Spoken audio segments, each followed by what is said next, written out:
Terima kasih Bapak Wamen yang kami hormati, Pak Erick Thohir, Ketua Umum PSSI, Pak Johan, pimpinan Komisi 10. Yang pertama tentu saja saya perlu memberikan apresiasi atas keberhasilan PSSI mewarnai sepak bola Asia 2024-2025. Ya. Trennya memang naik. Kemudian yang kedua, ini benar-benar kejutan. Saya tidak tahu persis apakah Pak Erick Thohir terinspirasi oleh Enzo Maresca, pelatih Chelsea. Ya. Dalam kejuaraan dunia kemarin Chelsea itu benar-benar kuda hitam. Ya. Namun berani merekrut hampir 8 pemain muda. Dan diperkirakan 2026 pemain-pemain ini akan benar-benar mewarnai dari mulai Joao Pedro, Liam Delap, dan yang diprediksi Stefan William. Ya. Ini belum lagi Yamal di Barcelona. Ya. Nah, mereka rata-rata usianya di bawah 24. Joao Pedro dari Brasil dan sebagainya. Dan saya sangat bergembira bahwa yang direkrut dan diproses naturalisasinya pada saat ini Milano berusia 21 dari Utrecht, walaupun tadi malam kalah tipis. Dan Mauro dari Volendam. Nah, dan lebih surprise lagi bahwa yang direkrut ini benar-benar striker penyerang. Kita tahu dua striker kita saat ini Orat Mangun belum sembuh, kemudian juga oleh Romene juga belum sembuh. Akhirnya kita hanya berharap dari Rafael Struijk, ya, sehingga pincang. Ya.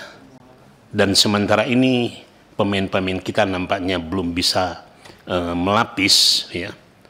Marcelino setelah di Oxford, saya lihat ada sedikit penurunan grafiknya. Dan yang paling menonjol Hoki Caraka nampaknya. Nah, ini mungkin perlu menjadi bahan analisa kita. Ya. Nah, yang berikutnya, saya sangat sepakat dengan langkah yang diambil oleh Pak Erick bahwa waktu latihan diperpanjang. Sehingga memberikan peluang untuk Patrick Kluivert bagaimana membangun chemistry para pemain sehingga terbangun satu, karena sepak bola ini memerlukan kekompakan. Kemarin-kemarin kita masih melihat adanya kesalahpahaman antar pemain, ya, baik dalam operan pendek maupun operan panjang. Nah, mudah-mudahan dengan waktu yang agak panjang dalam menghadap, kalau tidak salah menghadapi Libanon ya ininya, mudah-mudahan ada perubahan. Kemudian yang tentu saja fraksi Partai Kebangkitan Bangsa sangat mendukung, ya. Namun ada satu hal Pak Erick yang kami khawatir, ya. Tadi Pak Erick di sana menyampaikan sampai 2030. Biasanya kalau ketum PSSI diganti, biasanya selalu ada perubahan kebijakan. Minimal Pak Erick ini harus bisa bertahan sampai 2030. Syukur-syukur bisa berkelanjutan. Karena untuk mempertahankan, ya, agar supaya grafiknya ini naik. Karena kita lihat tadi, sampai 2030 di tingkat dunia kita peringkat 50 dari 100 lebih. Ini sebuah langkah yang sangat spektakuler, dan Asia 10. Nah, itu 2030. Ya, tentu saja kita sangat mendukung dan mudah-mudahan Pak Erick tidak berkeberatan, minimal tadi, ya. Maksimalnya 2000 sampai 2045 tentunya sampai Indonesia Emas. Dan yang terakhir sekali, saya agak kaget tadi malam melihat di TV bahwa ada perubahan kebijakan berkaitan dengan direktur teknis dari Pak Indra Safri ke Pak Alexander Zwier. Mudah-mudahan Pak Indra Safri tetap diberi peran, karena dalam pandangan saya Pak Indra Safri ini sebagai seorang pelatih bertangan dingin, pencari bakat sampai ke pelosok-pelosok ya, dan melahirkan pemain-pemain nasional. Itu berkat jasa Pak Indra Safri ya. Pemain-pemain muda ya, 16, 17, 19 sampai 23, kebanyakan sentuhan-sentuhan dari Pak Indra Safri. Selamat kepada Pak Indra Safri dan bravo kepada Pak Erick Thohir. Sekian, wassalamualaikum warahmatullahi wabarakatuh. Terima kasih Habib. Kita lanjutkan dulu ya, nanti remarks-nya kita bahas lebih jauh. Fraksi Partai Keadilan Sejahtera, Pak Fikri, kami persilakan. Bu Ketua, meskipun saya senang ini ketemu dengan idola-idola Indra Sakti, apa namanya, Pak Indra Sakti, kemudian Wamen itu kan idola saya itu badminton. Waduh, nanti foto ya. Tapi juru bicara PKS Bu Reni, monggo Bu Reni. Silahkan Bu Reni. Terima kasih Pak Kapoksi memberi kesempatan ke saya. Ibu Ketua dan Bapak Ibu anggota Komisi 10, ini adalah rapat pertama saya terkait naturalisasi karena saya baru masuk di Komisi 10. Tetapi saya selama ini juga mengamati, melihat bagaimana respon publik terkait dengan naturalisasi. Pak Menteri, saya biasanya turun ke sekolah-sekolah.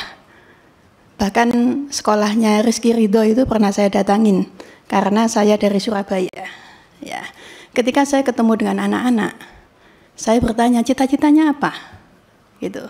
Selain dokter, kemudian juga tentara, polisi, banyak juga yang punya cita-cita menjadi pemain sepak bola. Gitu. Bahkan banyak juga yang ingin seperti Rizky Ridho, apalagi dia dari Surabaya. Artinya adalah bahwa semangat anak-anak muda kita, bahkan itu anak-anak SD yang saya temui, itu untuk menjadi pemain bola itu begitu besar. Nah ini saya kira yang juga perlu ditangkap oleh Kementerian Pemuda dan Olahraga dan juga oleh PSSI, bahwa regenerasi ini sesuatu hal yang niscaya wajib ada dilakukan. Oleh karena itulah kita juga melihat bahwa respon publik terhadap naturalisasi itu masih ada dua sumbu, gitu. Ada yang pro, ada yang kontra. Ya, tetapi semangatnya sama. Bagaimana kemudian ingin tim sepak bola atau mungkin tim olahraga prestasi yang lainnya itu bisa mendunia.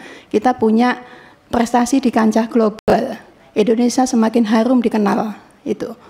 Semangatnya ke sana. Oleh karena itu pro dan kontra sesuatu yang harus dimaknai bahwa naturalisasi harus berdampak kepada regenerasi. Nah ini sesuatu hal yang harus menjadi pegangan. Oleh karena itu selain naturalisasi yang dilakukan, ini yang harus ditunjukkan oleh Kemenpora sama PSSI bahwa PSSI juga serius loh melakukan regenerasi melalui pemain-pemain lokal.